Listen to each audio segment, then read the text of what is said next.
মা আমাকে একটা লবস্টার দাও তো। যা, এই যে হ্যালো, আমাকে বড় লবস্টারটা দেন। আচ্ছা ঠিক আছে, এখনই দিতে আছি। এটার প্রতি কেজি 1000 টাকা পড়বে। ও, এখানে তো 1.5 কেজির মতো হয়েছে। মাই তো কাজ করতেছে, এই ফাঁকে মাছটা ব্যাগে ভরে নি। কই, আমাকে একটা লবস্টার দাও। যা পরে। আচ্ছা ঠিক আছে, লবস্টারটা কিনে মনে হয় জিতলাম। কিরে, এখানে তো একটা মাছও ছিল, মনে হয় স্বামী নিয়ে গেছে। তাড়াতাড়ি যাই। আরে মায়া তো তাড়াতাড়ি বুঝলো কেমনে? তাড়াতাড়ি মামাকে ফোন দিই। মামা, যেভাবে কাম্মুকে আটকাও। তো বন্ধুরা, প্রথমে মাছটা ধুয়ে নেবো, তারপরে আঁশগুলো ফেলে দিব, তারপরে মাছটা চিকন চিকন করে কেইচা ফাইরে একটা ট্রেতে নিব। তারপরে মশলা দিয়ে টাটকা সরিষার তেল দিয়ে দিব।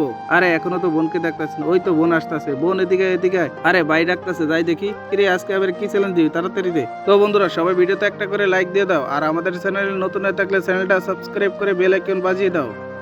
তাড়াতাড়ি মটরশুটি গুলো সস দিয়ে রান্না করে নি। সামির, দরজা খোল। খাইছে রে, আম্মু তো চলে আসে। তাড়াতাড়ি মটরশুটিটা মাছের উপর ডাইলা ভাগি। কই রে তুই? বাইসা গেলাম, ফ্রাইটা তো সেই হয়েছে। এই তো আমার মাছটা দিয়ে কি যেন রেসিপি বানাইছে। তাড়াতাড়ি যায়, ওই আশেপাশেই আছে।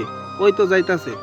আরে এটা তো আমাদের বাসা। নানু নানু, দেখো তোমাদের জন্য কি আনছি। মাছ তো একটা মাছ ফ্রাই করে আনছি।